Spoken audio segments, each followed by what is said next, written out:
To find him, you have to forget the stories. Forget the legends. You have to do more than walk in his footsteps.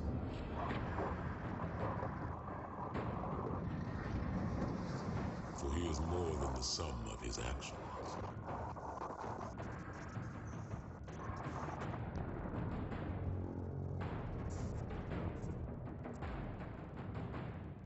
I tell you this, not because I trust you, Agent Clark.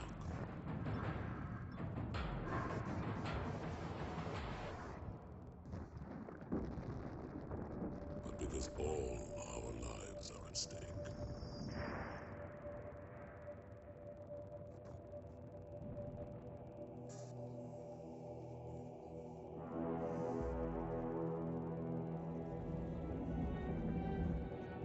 Because the seeds of our future are sown in his past.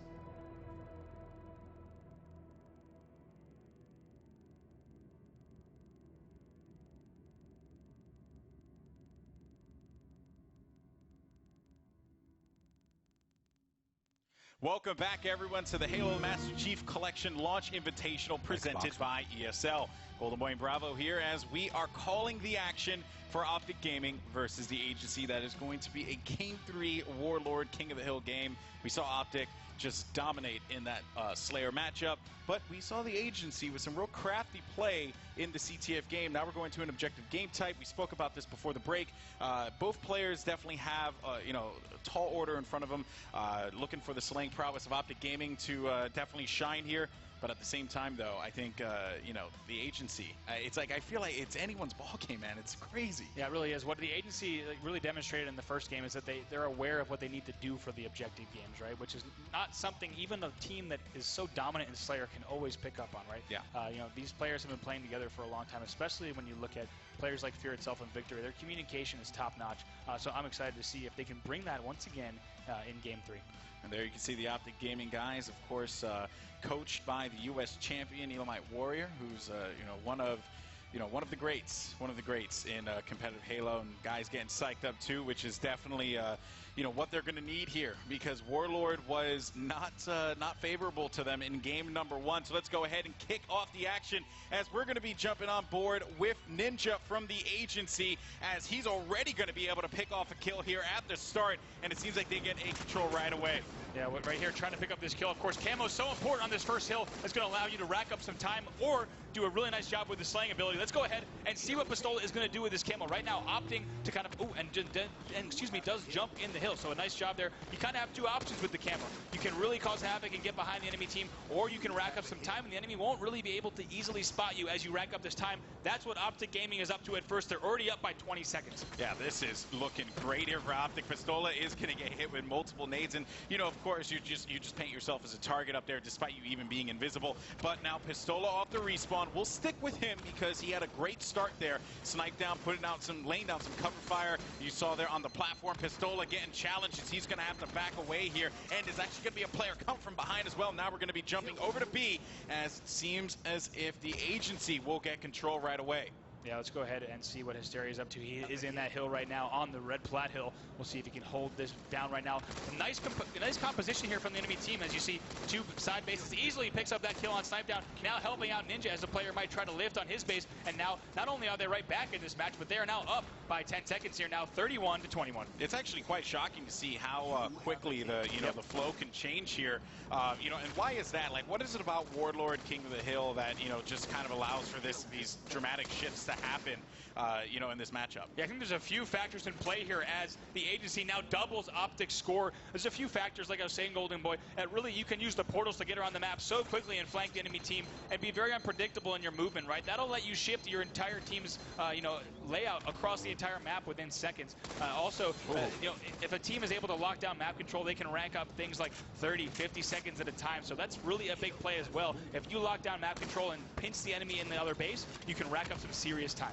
And Ninja now going to look around the corner. He knew that there was going to be a player there, able to get the back whack, and that's going to be a kill on Snipe Down. Looking over to Ace here, as he's going to manage to push him off of C, which was very good for them because, like you said before, right? Like, you're able to like double on that score really quick, and Ninja being able to apply that pressure early has been good for him. Nade's flying in, but he's going to be able to stay alive as he will make his way by C. Ace is going to be there as well. Snipe Down, not going to happen. That's going to be another kill there for Ninja. Actually, the assist for him, scratch that, but nevertheless, a great run here for the agency as they're up 65-23. That's right. We're only almost under 3 minutes into the match, and they're already up, like you said, 65-23. Also picking up the camo. Ninja tries to try to stay alive here if he can.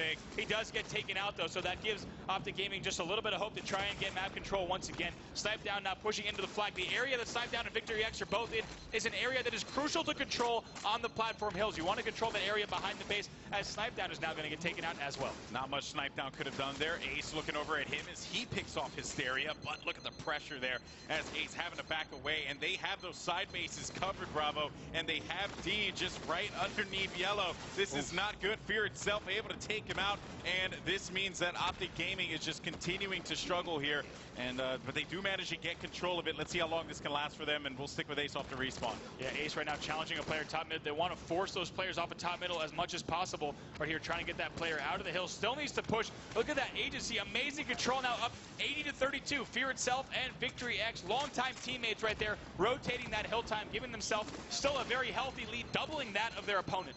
Ace barely has any shields here. A nade could come in and wipe him out, but he is going to have his teammates there for coverage, which is good. This could be the opportunity that this team needed to be able to come back into this one, as they're just about to cross the 50-point mark here, and that will mean 30 points for them to catch up, but they have to be quick thinking because now you have the E point up right here, and Hysteria is trying to make this stop, but Ace with the kill, a steady BR out of him. That's right, great shot there from Ace. Love what I'm seeing. Somehow stays alive just long enough, but finally gets taken out, but I love what I'm seeing from Ace there. Great steady shots. Let's go ahead and see what is going on the agency side now. Fear itself holding down the portal, and just as quickly as Optic Gaming started to get some time on the clock, the agency answers back now 94-54. You got to also compliment Hysteria, 52 points that he's managed to accrue, but that's currently going to be 3 down right now, as Optic Gaming is going to get control yet again, and these points are going to be super crucial for them to come back into this matchup, Bravo. Very close, but let's see what Fear itself is going to do here. Can he break it? No, as we hop over to Flamesword now, who's, of course, looking to get control over by mid.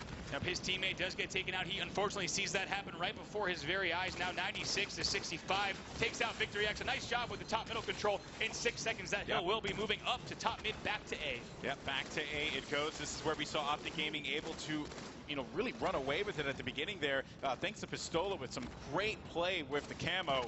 Now Optic Gaming, fighting, with their backs against the wall. This is it. Man. If they lose, they go down to the losers bracket here, because these are best of 3 matches here.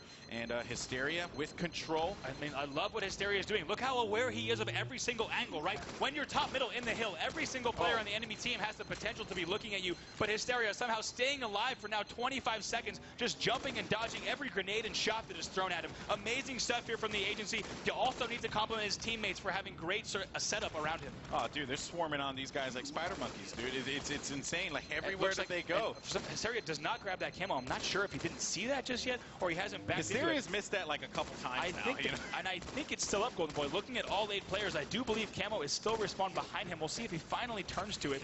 No one has picked that up just yet. The camo's still there, so we'll see if a player is able to pick that up. My goodness. I'm surprised Towie didn't tell him it was there. That's quite shocking. Yeah, it's definitely surprising indeed. Hysteria finally does not get that. But regardless of the camo incident, up 150-72. Amazing stuff from the agency. As we said, they may be the stronger objective team out of these 2.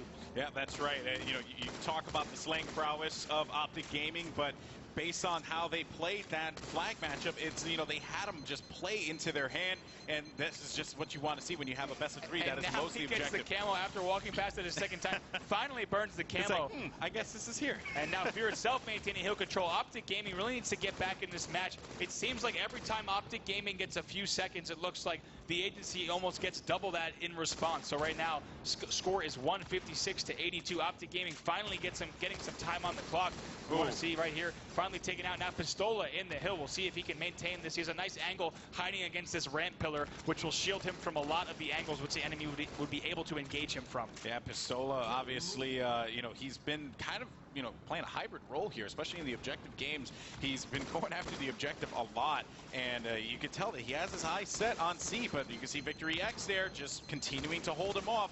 Pistola finds one player, but he couldn't quite follow through with it as he gets picked off, and we'll stay with him off the respawn to see what he's going to be doing. Hysteria, 99 points on the board. Just some quality play out of him. Hysteria actually single-handedly beating the entire Optic Gaming squad in terms of time here, 99 to 96 if we just look at Hysteria's time. What I'm seeing from Optic Gaming is a lot of composure when they're using these pushes, but I feel that they might actually be waiting too long to push into the enemy's setup. That's what we're seeing. They really like to have a lot of control before they push in, and it looks like the agency is just prepared to play a little bit faster pace. It's interesting that you noted that, right? Like, for a team that can slay as relentless as them, it almost seems like they're dependent on setting up. I think they need to be a little bit faster. What I can compare them to right now is the 2008 final boss towards the end of the year when Neighbor and Strongside were on the squad. What we're seeing there is that they were such a great team, but they waited until they had every puzzle piece in place.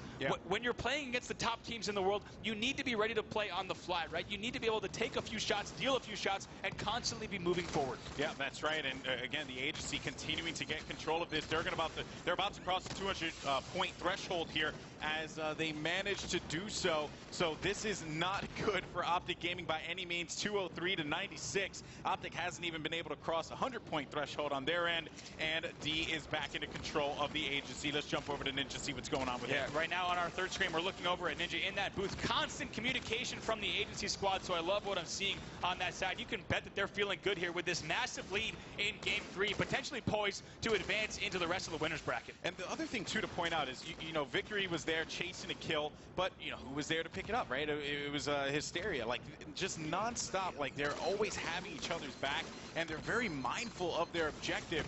So Victory will get taken out as there's going to be 3 down presently.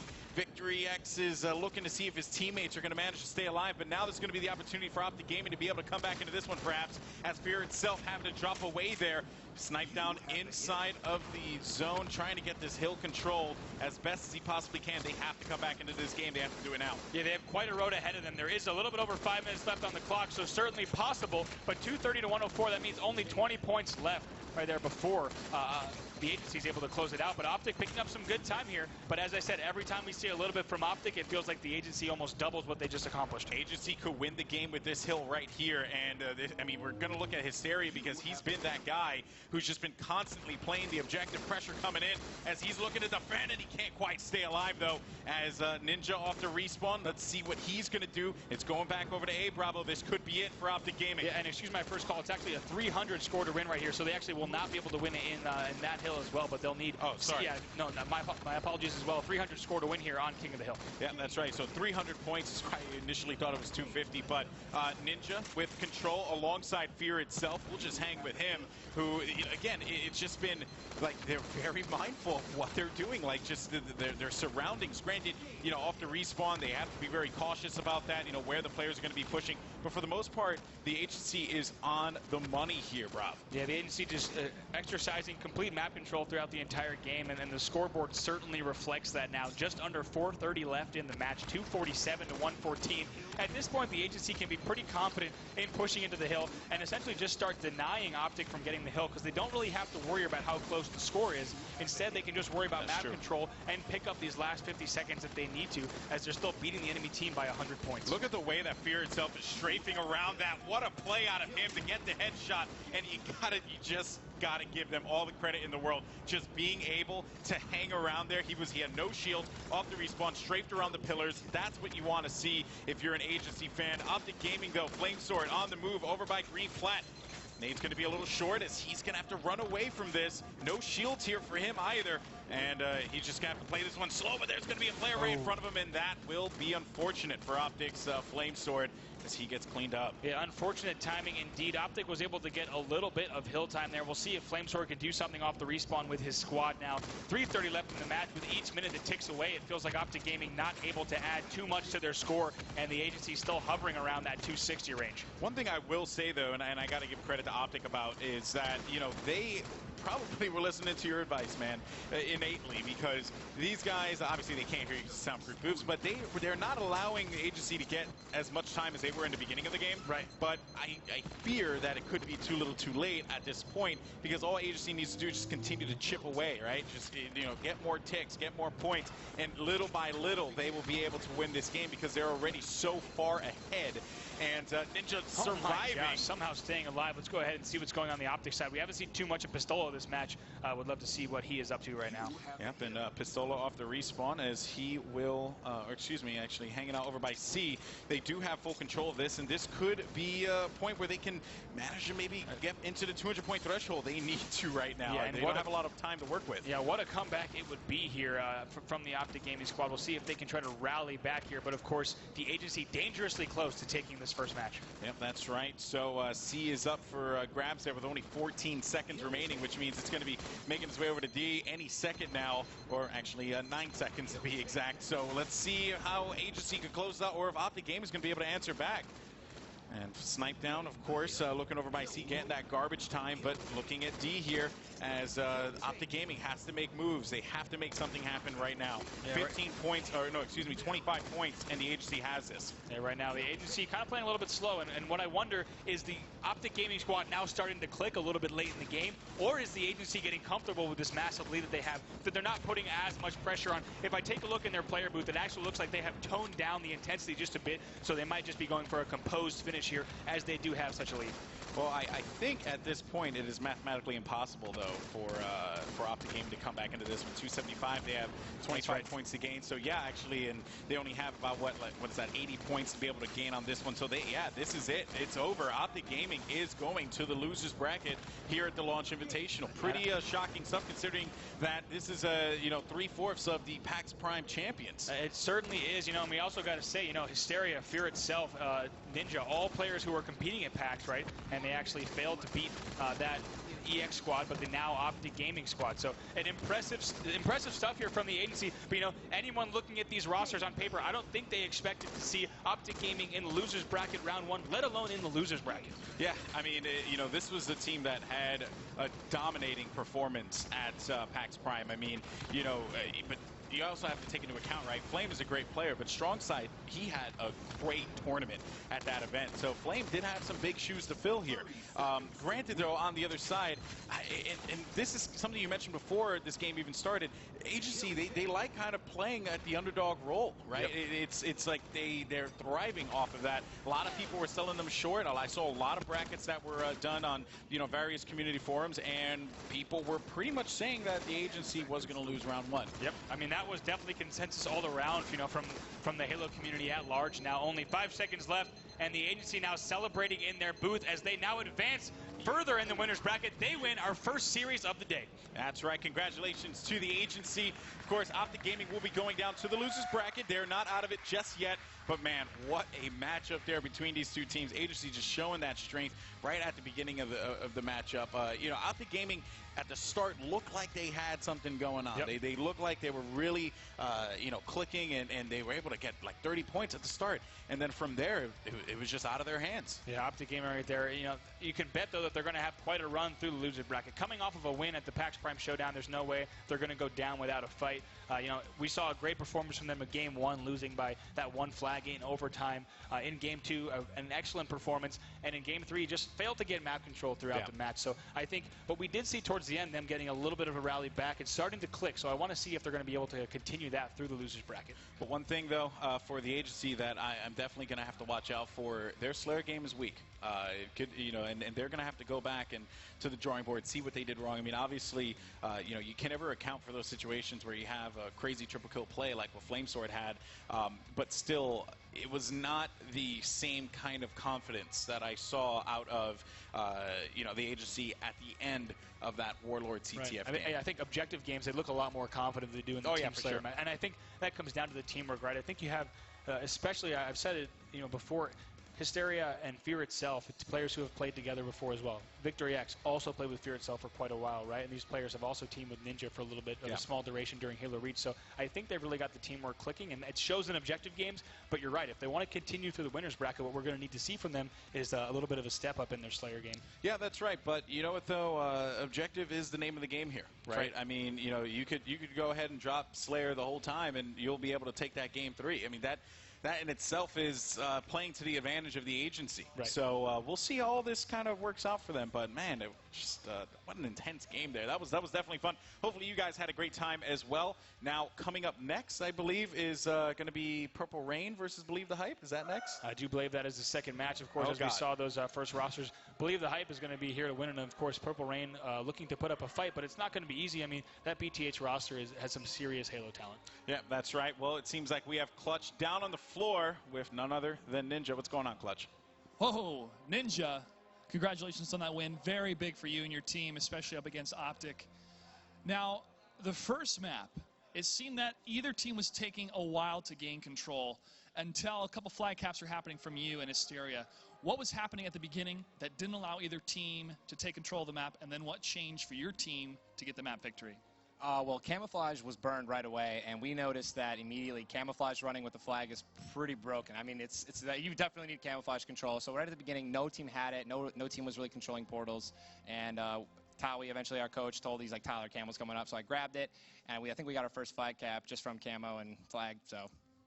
And some pretty close calls, though, too. You're under some serious fire right before you cap. We thought you were going to go out. So it was some very intelligent play. And as we talked earlier, intelligence is your tip of the spear. It's your edge of the blade when it comes to your team.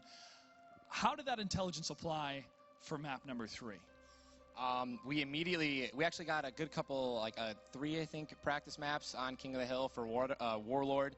And immediately we just started realizing, like, we try to go for the hill too much and try to milk it too much when we need to just slay a lot and as much as possible. And really get Camouflage control yet again. And we tried to stay away from portals. Portals are kind of, in this game, not the greatest thing to hold, really. I mean, being on platforms and in flags was what we realized was working, and spawn killing them as fast as possible. And we just swarmed them every time they spawned for like the first 4 minutes of the game. Got a really good lead.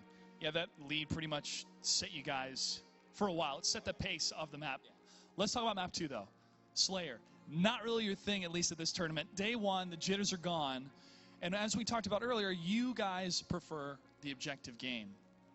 How are you going to change it, though, for Slayer? Because Slayer is such an important part when it comes to holding that line at the very end. Yeah, we were struggling with the 3-second spawn time, really. Like, when we were spawning, we weren't saying what we were watching or where we were. And a lot of the times, like, towards the end of the game, we realized it literally was like a freaking formula. Like, one person top BR, one person top blue, one person at snipe means that if you die, you're going to spawn, like, behind them at BR tower. And we started realizing that later. And actually, that's why we kind of pulled it back a little bit. It was 38 to 42, and then we just kind of choked. We stopped saying what we were watching. So really, it's just communication is going to win us Slayers. And what's tough, too, is sometimes when the opposing team starts to have a triple kill, like Flamesword did, there's a little bit of panic that happens with the team. Did that happen in communications? Like, oh, come on, guys, we're better than this. Clean it up. What was the reaction to your team when Flamesword was able to do that? I think we said, did Flame just get a triple? And then we were just like, just slow it down, stop dying, because and Jacob kept telling us, because he's already had one tournament under his belt for this, and he kept saying that we kept spawning bottom green and bottom blue, whatever you want to call it, and he's just like, Hysteria and, no, not Hysteria, Fear itself and myself and Victory, we're kind of just trying to shoot from bottom BR or bottom blue, and that's not what we're supposed to do. Jacob kept pushing, dying by himself, saying, guys, get out. We have to, like, push BR tower, push sniper. We can't just sit here. That's pretty much, we didn't freak out after the triple kill too much. Got to play that intelligence game. Yep. You guys played that game. Congratulations on the win once again.